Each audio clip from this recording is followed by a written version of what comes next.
My fellow citizens, I want to talk to you about our economy. It is important that you understand the reasons for the policy measures I've taken to combat the serious economic challenges this nation had long faced. I'm not going to talk in difficult terms by dwelling on economic jargon and concepts. I will speak in plain, clear language so that you know where I stand. More importantly, so that you see and hopefully will share my vision regarding the journey to a better, more productive economy for our beloved country. For several years, I have consistently maintained the position that the fuel subsidy had to go. This once beneficial measure had outlived its usefulness.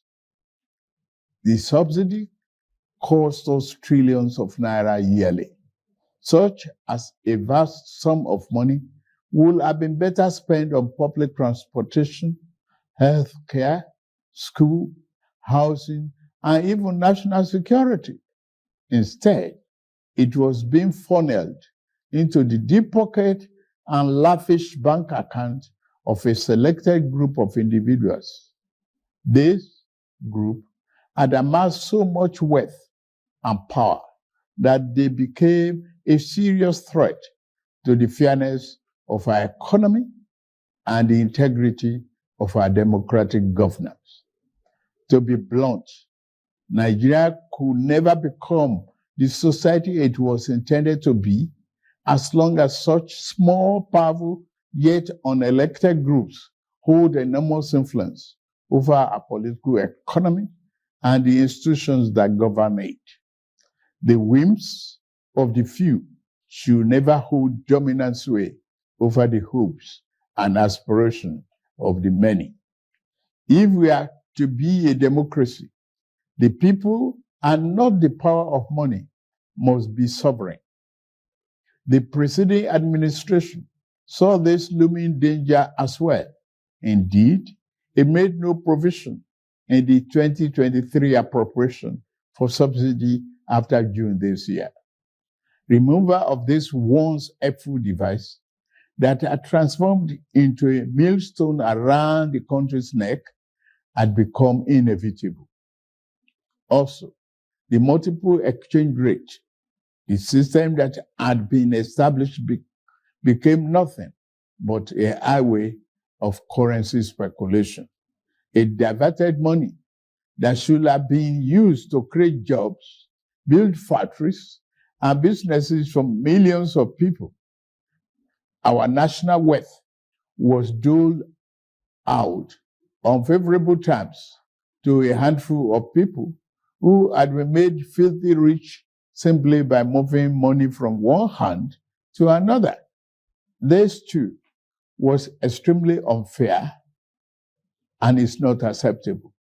It also compounded the threat that the illicit and mass accumulation of money posed to the future of our democratic system and its economy. I had promised to reform the economy for the long-term good by fighting major imbalances that has plagued our economy. Ending the subsidy and the preferential exchange rate system were key to this fight. This fight is to define the fate and future of our nation. Much is imbalance. Thus, the effect in our economy immensely profited a tiny elite. the elite of the elite, you might call them. As we move to fight the flaws in the economy, the people who grow rich from them predictably will fight back through every means necessary. But we are ready. Our economy is going through a tough patch, and you are being hurt by it, I know. The cost of fuel has gone up. Food and other prices have followed it. Households and businesses are struggling. Things seem anxious and uncertain. I understand the hardship you face. I wish there were other ways, but there's not. If there were, I would have taken that route, as I came here to help, not to hurt the people and the nation that I love so dearly. What I can offer in the immediate is to reduce the burden of current economic situation, which has imposed on all of us, most especially on businesses, the working class, and most vulnerable among us. Already, the federal government is working closely with states and local governments to implement interventions that will cushion the pains of our people across socio-economic brackets. Earlier this month, I signed 4 executive orders in keeping with my electoral promise to address unfriendly fiscal policies and multiple taxes that are stifling the business environment. These executive orders on suspension and deferred commencement of some taxes will provide the necessary buffers and headroom to businesses in manufacturing sector to continue to thrive and expand. To strengthen the manufacturing sector, increase its capacity to expand and create good paying jobs, we are going to spend 75 billion between July 2023 and March 2024. Our objective is to fund minimum of 75 enterprises with great potential to kickstart a sustainable economic growth, accelerated structural transformation, and improved productivity. Each of these 75 manufacturing enterprises will be able to access 1 billion credit at a maximum of 9% per annum, with maximum of 60 months repayment for long-term loans and 12 months for working capital. Our administration recognizes the importance of micro, small, and medium-sized enterprises and the informal sector as the drivers of growth. We are going to energize this important sector with 125 billion. Out of the sum, we will spend 50 billion conditional grant to 1 million nano businesses between now and March 24. Our target is to give a minimum of 50,000 each to 1,300 nano businesses owners in each of the 774 local governments across the country. Ultimately, this program will further drive financial inclusion by onboarding beneficiaries into the formal banking system.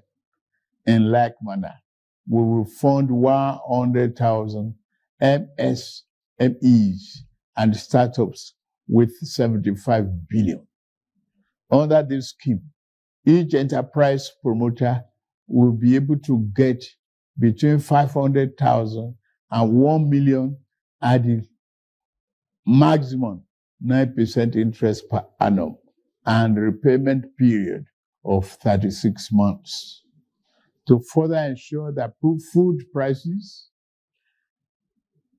and the items remain affordable, we have had a multi-stakeholder engagement with various farmers and associations and the operators within the agricultural value chain. In short, and in immediate terms. We will ensure stable food are available and affordable. To this end, I have ordered release of 200,000 metric tons of grains from strategic reserves to households across the 36 states and FCT to moderate prices. We are also providing 225,000 metric tons of fertilizer, seeding, and other inputs to farmers who are committed to our food security agenda. Our plan to support cultivation of 500,000 hectares of farmland and all year-round farming practice remain on course. To be specific, 200 billion out of the 500 billion approved by the National Assembly will be disbursed as follows. Our administration will invest 50 billion each to cultivate 150,000 hectares of rice and maize. 50 billion each will also be earmarked to cultivate 100,000 hectares of wheat and cassava. This expansive agricultural program will be implemented targeting small farm holders and leveraging large-scale private sector players in the agri-business with strong performance record. In this regard, the expertise of developed financial institutions, commercial banks, and microfinance banks will be tapped to develop a viable and appropriate transaction structure for all stakeholders. Fellow Nigerians, I made a solemn pledge to work for you, how to improve your welfare and living condition.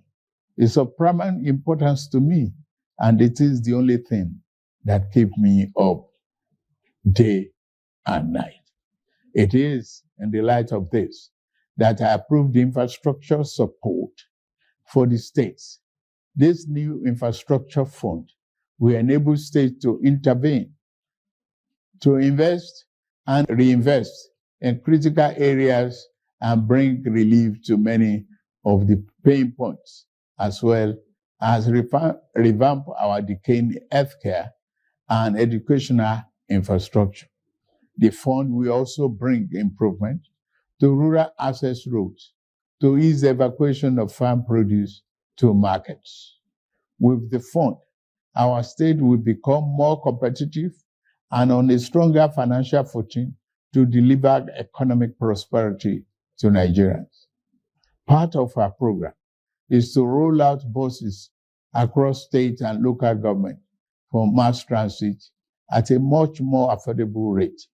We have made provision to invest 100 billion between now and March 2024 to acquire minimum of 3,000 units of 20-seater CNG fuel buses. These buses will be shared to major transportation companies in the state using the intensity of travel per capita. Participating transport companies will be able to access credit under the facility at a maximum per annum 9% interest rate with 60 months repayment period. And then, in the same vein, we are also working in a collaboration with the labor unions to introduce a new national minimum wage for workers. I want to tell you, our workers, that this, your salary review is coming. Once we agree on the minimum wage and general upward review, we will make budget provision for it for immediate implementation. I want to use this opportunity to salute many private employers in the organized private sector who have already implemented general salary review for employees. Fellow Nigerians, this period may be hard on us, and there is no doubt that it's tough on us. But I urge you all to look beyond the present temporary pains and aim at the larger picture.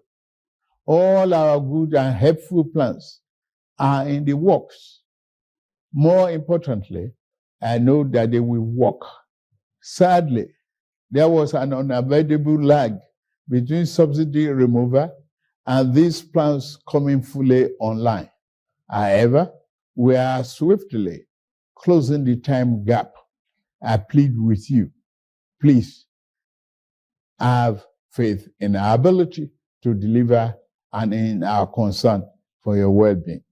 We will get out of this turbulence, and due to the measures we have taken, Nigeria will be better equipped and able to take advantage of the future that awaits her.